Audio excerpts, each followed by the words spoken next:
Oh, you know what time it is. Stage 2 groups are in the books, capped off with an insane series, OpTic versus the Dallas Empire, and we have a ton to break down today. We're doing the 5 biggest surprises for teams and the 5, surprising players, 5 players that we need to talk about after the group stages, heading into an insane major, and we have so much Call of Duty to talk about this week, guys.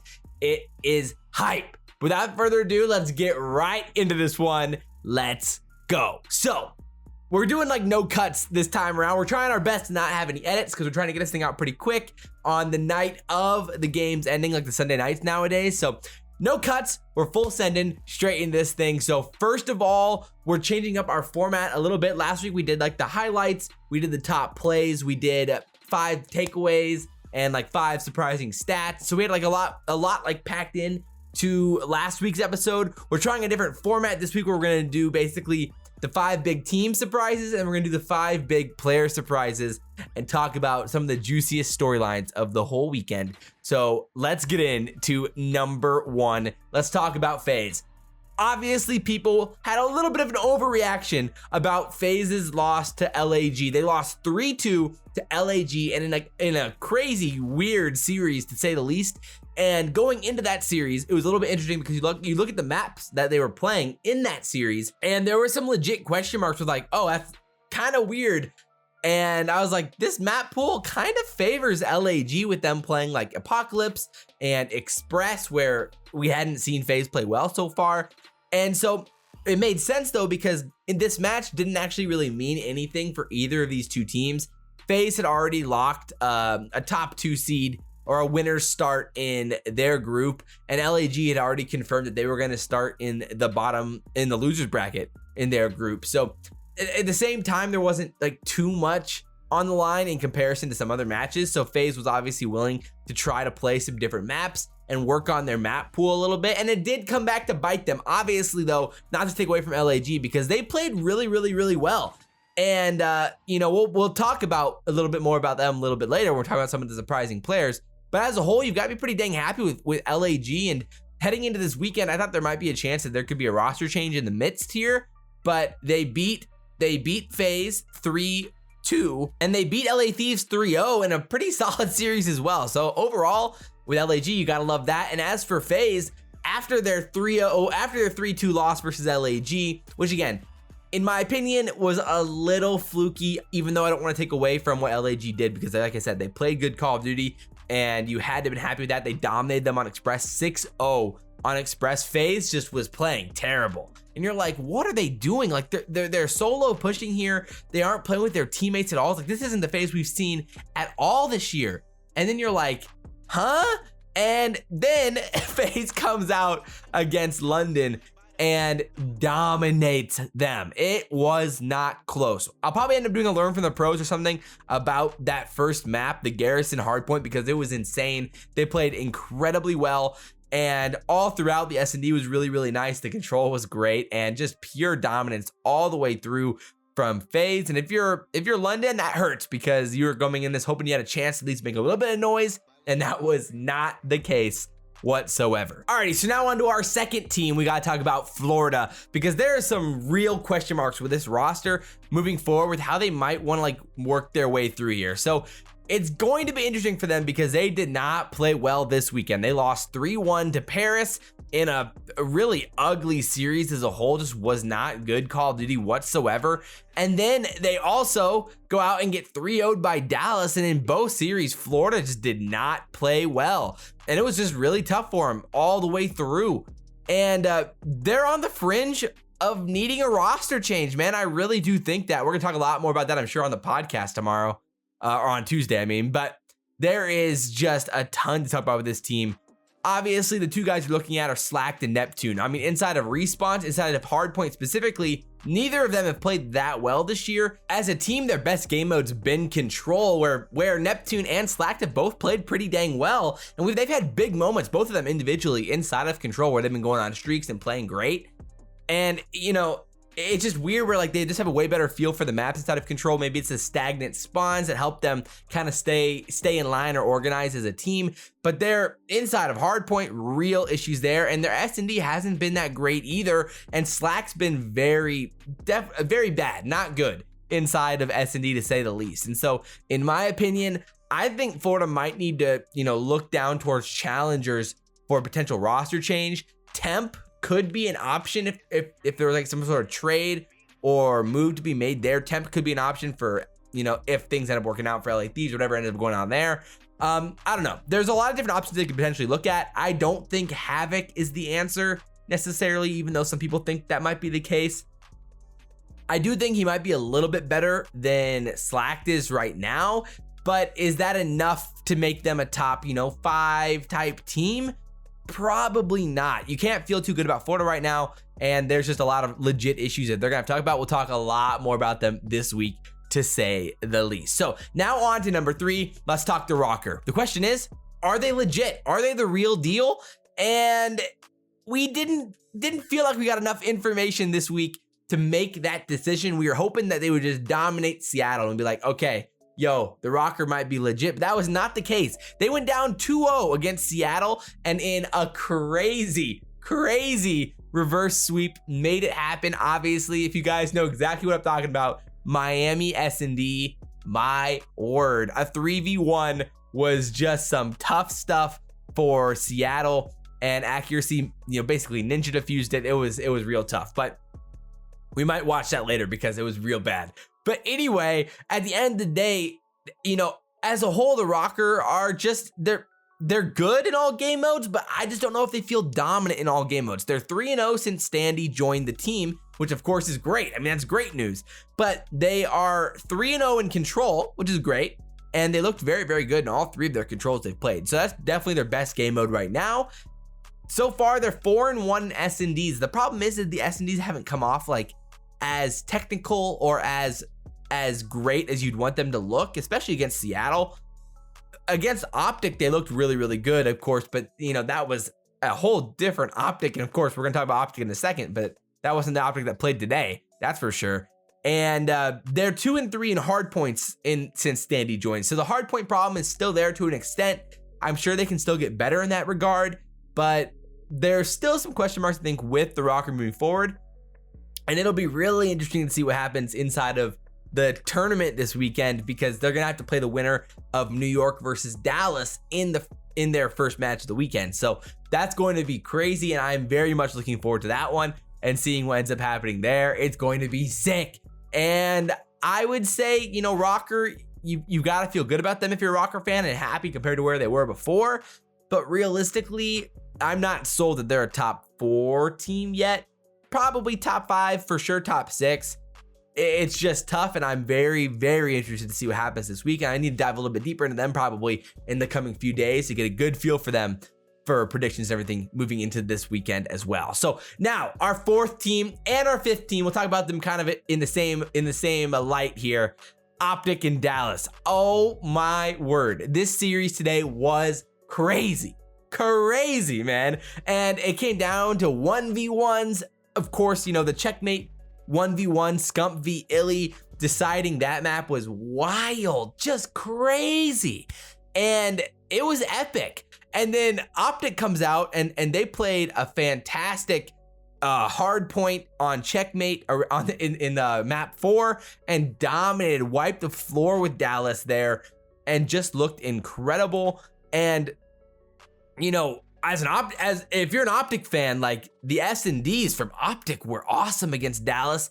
And if you're a Dallas fan, there's some legit problems in Search and Destroy right now. They lost both S&Ds to OpTic, and it looked bad. It just looked really, really bad. And as a whole, you're like, man, for OpTic, all of the teams or all of the players played very, very well. I'm scrolling down on my notes right here, but in that raid S&D, the map 2, I think it was one of the best S&Ds that OpTic's played all year long. They looked awesome in that S&D with the patience that they displayed and how they pushed through bomb sites together as a squad, and their ability to trade kills was fantastic throughout that game.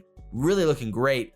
And not the case for Dallas. Merc and Maven pointed out quite a few good moments there where there was just some questionable patience from ILLeY in that situations. And the thing for Dallas is that Shotzzy played really, really well this series, and they still end up losing. Shotzzy played great in both S&Ds for the most part, and they still end up losing, and it wasn't really close in either of them. So there are some real problems for Dallas inside of Search and Destroy. And you know, I think that's another thing that Merc and Maven were mentioning, but it's definitely one of the biggest surprises of the whole year, because you came into this year assuming that Dallas would be great in S&D, and that's just not been the case, man. It's been bad. And I do think that eventually they'll figure it out, but you know, there's like some sort of comfort thing here in the 4v4, the S&Ds. Hook was really, really quiet today in this series. You know, didn't look like the Hook we had been seeing the past few weeks. And just overall, you know, a pretty lackluster series if you're a Dallas fan. You know, that first hardpoint was crazy on Moscow. Dallas broke OpTic like 3 or 4 times in that map as a whole, and it came down to like the final P4 hill in the second rotation, and like Formal was laying down inside the hill, and it looked like Formal should have popped up and like helped Scump, but Scump goes down. They don't trade the kills, and Dallas won it. It felt more like a breakdown from OpTic than like great plays from Dallas. I'd like to hear what you guys have to say about that down in the comments as well. And I definitely need to go back and like watch it again, obviously, to get a better feel for, you know, what went wrong for OpTic in that series, considering it just happened a few hours ago. But as a whole, man, moving forward, it's going to be really, really interesting for OpTic. They play Ultra in round 1 of the winners bracket. Then if they end up beating the Ultra, which of course you'd think they'd have the advantage in that series, but if they beat the Ultra, you get a Faze showdown. So it is getting exciting real quick in the Call of Duty League, and I am very much looking forward to that one. In OpTic, the improvement in S&D is real, and so you've got to be feeling good about that. Hardpoints looking solid for sure. Still some question marks there on that Moscow checkmate hardpoint, looking great. So the question mark is, can they really develop their map pool and be really, really good at a handful of maps? I'm not sure. We know they're good at checkmate. That's the thing. And so when the last 3 maps of the series were checkmate, I definitely liked OpTic's odds in this series. So moving forward, I don't know. I don't think Faze would be willing to play checkmate hardpoint against them. I mean, that is to be decided, I guess, but we'll see. I'm not convinced that OpTic is going to beat Faze right now, but we'll talk a lot more about that tomorrow as well on the podcast. But it's definitely interesting. Dallas has some legit problems, and I'm not sure if they're going to be fixed by this upcoming weekend. That's kind of where I'm at with it right now. So now let's talk a few players for the last few minutes of this video. There's some interesting guys and some interesting storylines across the league this week.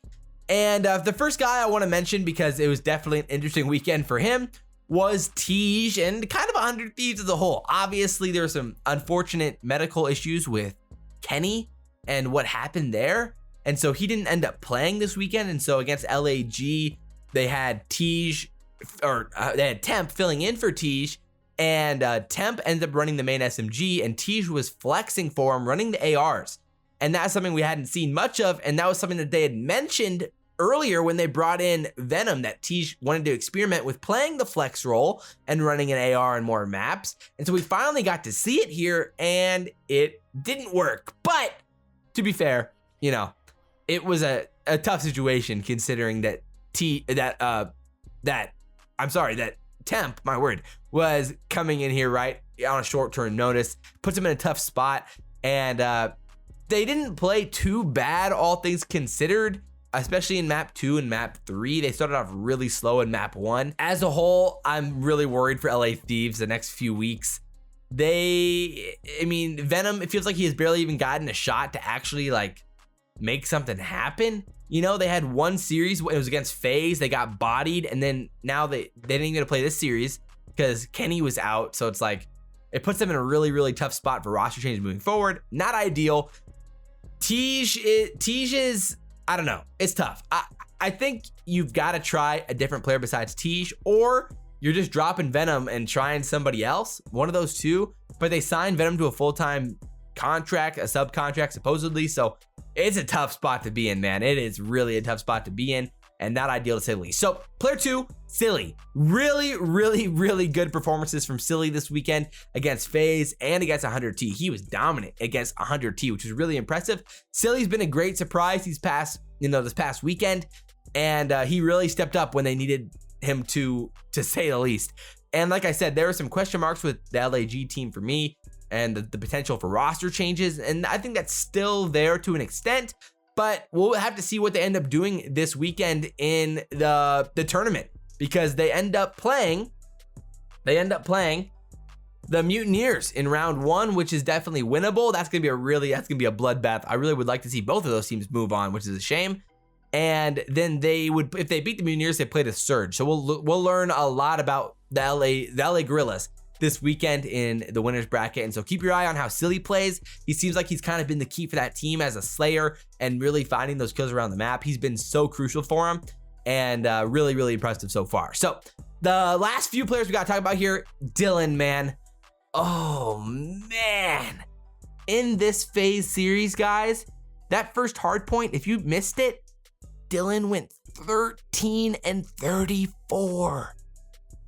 Oh man, that hurts. And it's a shame, man. I really like Dylan. And of course, I talk so much. I feel like I've talked a broken record about Dylan since Black Ops 4 and how much I liked him in BO4. And last year, the inconsistency, there was flashes of brilliance at moments, especially, on Gunrunner. But since then, has not been the case. And I'll be honest, if I'm London, I'm considering a roster change for Dylan or for Shawnee. One of the two. And you could try 0 for Shawnee and get a little bit faster play on the map. Or you could try to go down to the amp scene, Afro, maybe, for Dylan, maybe. Or you try somebody else from the challenger scene as well. There's been some pretty dominant players there so far this year as well. I could definitely see that. It isn't an ideal situation for any of them right now. And I wouldn't be surprised if London would make a roster change after the major as well. So keep your eye on that one. We'll talk about that one more on the podcast for sure as well too. So our last player I want to give a shout out to is a Simp. He was playing great in that series. The New York Subliners beat the Ultra 3-1 and they lost the control on Raid, surprisingly, which they've been playing pretty well at. But the Ultra, I guess I could shout out Cammy as well, because Cammy played a great weekend as well, especially in their series against London, where Cammy was going off. But first of all, a Simp, fantastic, man. He's been playing incredibly well, and I had him in my top 15 players, and he definitely is deserving of it. He's been playing great, and New York would not be where they are right now without him. He's been fantastic, and you got to be happy as a New York fan seeing a Simp frying out there. And, no free shout outs, of course, but, the flank, we've really got to see a Simp's personality come out with Zuma over there. And so they've been doing a great job of that. And a Simp's great, man. He's been awesome and a ton of fun to watch. And you got to respect how they've been playing. And I'll be very interested to see how the Subliners play against Dallas in that first round this weekend. It's going to be wild. Okay, so with that said, our final few things, we do the best matches of the weekend, which of course, OpTic versus Dallas, duh. And then again, I think the other sleeper one would be the Ultra versus the Subliners match. That was a really fun match. The S&D was competitive. The last hard point on Checkmate came down to the wire with New York, really clutching up in the end. And I think it was a fun series. I'll give that one a little nod as well. And then of course, our down bad moment of the weekend. This is of course the Rokkr versus Seattle, the 3v1. Let's check it out. Even if trade doesn't really help them because the bomb's probably gonna get planted. They're just gonna go. I mean, yeah, they don't see anything for so long, and Priestahh still in that spot. Now they're watching the cross. There's the Octane shot we wanted to see. It's crisp, it's clean, and another one drops. Accuracy, he's had a fair amount of clutches in his day. Nice shots right as he gets the bomb plant in, but there's one close on his left lurking. But he spots it, now into a 1v1. Does accuracy have another 1v3? Accuracy, verse gunless.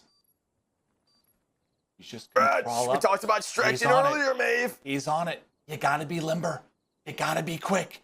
Because he's on the bomb and you're nowhere near it. The defuse is through. Accuracy. Yo, I couldn't believe it, bro. I lost my mind. It was insane. And I hope you guys enjoyed this breakdown as much as me. It was a crazy weekend. and we are going to go through it all tomorrow. I'm doing power rankings for all the teams, and then on the podcast, we'll do predictions for full bracket predictions, covering all the news this weekend and some of the hot, spicy topics, of course, and a lot more this week coming down the barrel. Probably a tips video on Wednesday when the matches are starting as well. So ton coming down the barrel, but I hope you guys enjoyed this one. If you guys did, like, comment, subscribe, share the video if you guys really enjoyed it. But as always, guys, I'm your boy, ILLeY, and we will see you next time. I'm out.